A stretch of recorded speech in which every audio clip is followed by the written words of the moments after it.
Couch Conversations with Carmalita. And I hope you enjoy this pink couch talk. Pink couch talk? Let's do it again. Pink Couch Conversations. The alliteration, girl. We have a liftoff. Welcome to Pink Couch Conversations with Carmalita. Today, we're going to talk about negative self-talk. What does negative self-talk look like? Sometimes it looks like, I'm fat. I'm stupid. I hate it here. Men are trash. Women are trash. I'm never going to. I hate. I suck. This sucks. I am not going to be able to. I always this. I am a procrastinator. Insert your own negative self-talk here. But the thing is, though, negative self-talk doesn't serve us. It really doesn't. Not even a little bit. Where does negative self-talk come from? Do we just wake up one day thinking these negative things? Or is it something that we were raised to think? Or it's pressure that we put on ourselves? One of my friends, vegan chef Noelle, found herself in the middle of an online dispute with a man. What began as a DM slide gone wrong turned into a very, very creative, I think, shirt. Essentially, he shot his shot, she shot him down, and he called her a mac and cheese whore. And the reason he called her a mac and cheese whore is because she's known for her vegan mac and cheese that you can order and have it shipped to anywhere in the country. So what she did was, she screenshot the conversation, blurred out his name in order to give him some type of, anonymity because she was kind. I would not have been as kind. How many times are women insulted by a straight man if their advances aren't taken the way they wanted to? That's what happened, and she made a t-shirt from it, and I think that's pretty cool. In a webinar that I watched with guest speaker Kiese Lehman, he challenged us, the writing prompt, to write down the worst thing anyone has ever said to you. And in the reverse, he said, what if that person instead said the most amazing thing about you? But it was very challenging for me to do that prompt because some of the worst things that were ever told to me was told to me by the woman that adopted me. And from the age 7 to 18, I was told some pretty horrific things. And because of the 11-year abuse that I endured, I'm constantly challenged by ideas around myself or what I believe about myself or what I'm capable of, because I wasn't gifted with assurance growing up. I wasn't gifted with acknowledgement or encouragement. It's something that I had to kind of develop on my own. Luckily, I spent the first 7 years of my life thinking the entire world revolved around me. And I just always felt loved and like I just was this light and I could be who I was. And then I went to foster care and it was a different story. I kind of felt forgotten about. I went from being the youngest of 3 to being the youngest of 6 or 7 sometimes. And nobody was delighting in me. Nobody just reveled in my being. And that was really difficult for me because being the first girl after 2 boys was just like this radiant thing for me. Even though we were living in poverty and my mother was having substance abuse issues that I didn't know about until later, the first 7 years of my life, I thought the entire world was mine.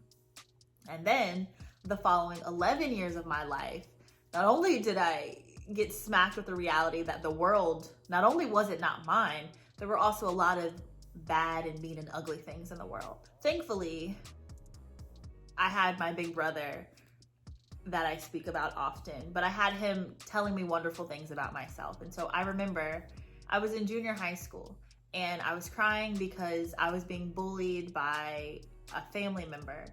I cried in my brother's arms and I asked him, Tiquan, do you think I'll ever be pretty? And he said, Carmelita, you can't see it now, but someday you will. And so he told me about, what people do and how they respond when they're jealous. But when you're 12 or 13, at least for me, I couldn't wrap my mind around jealousy because we didn't have anything. I grew up in a house full of a bunch of kids. It felt like there was never enough for anyone, and I didn't have the newest clothes or the newest toys. And so I'm like, why would someone be jealous of what I had? And then as I got older, I realized like the jealousy lied in my light, not in, my appearance or whatever. But I realized that even in that moment, my brother saw something in me that I didn't see. I had conflicting thoughts about myself. Some people told me how beautiful I was, but at home, I only heard all the bad things about me, the bad things about my biological family, or what I couldn't do, or what I wasn't capable of. And so I carried that with me into my adulthood, right? So I grew up thinking not the best things about myself. And so some things I just kind of had to like be really confident about. And my writing became one of those things. I could go into myself and my thoughts and express myself or tell stories, or people think I'm funny and things like that. Like that was something I knew that I was confident in. I was confident in being a good friend and listening and just different things outside of my aesthetic are where I built my confidence, because I wasn't getting affirmations about my physical beauty until maybe about high school, I think. And so at that point I had a lot of, friends and things, and this was before I got braces, so my teeth were doing a lot. They were kind of like combating each other. But at least things around my aesthetic, I didn't feel that confident in. Because I grew up with a foundation of hearing a lot of negative things about myself, by the time I was an adult, at 18, I had to start developing some self-assuredness. And that was pretty difficult.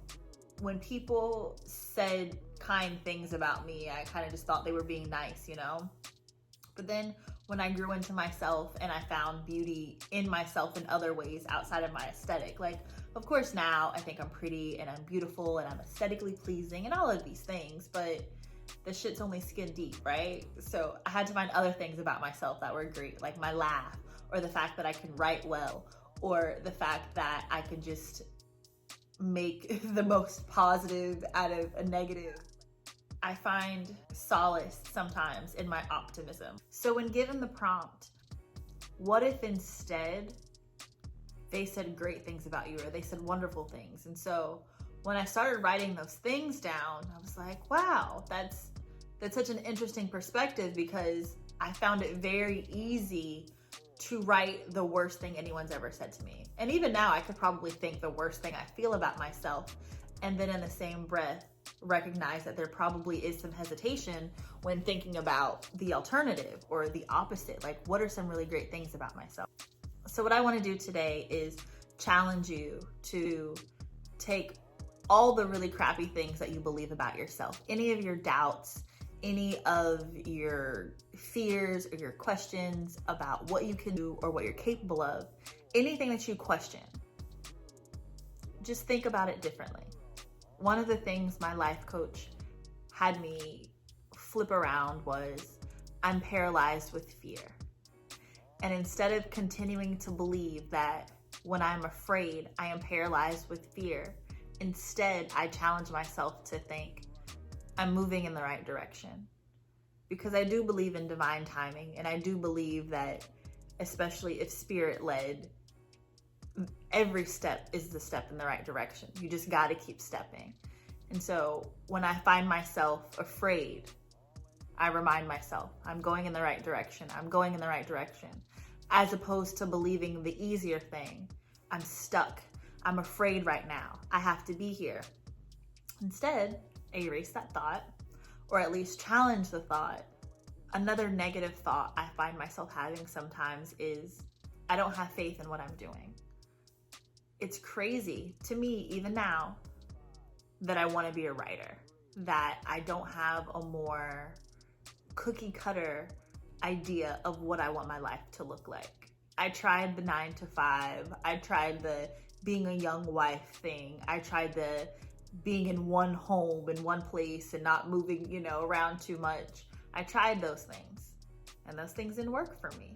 But instead of thinking, I have no faith in what I'm doing, I'm actually challenged by what I know. What do I know to be true about myself? Anytime I set a goal, I reach it. Anytime I've made a big decision, it's turned out great.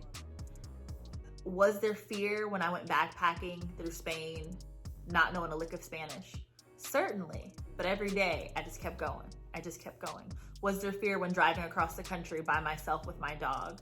Absolutely, but I kept going.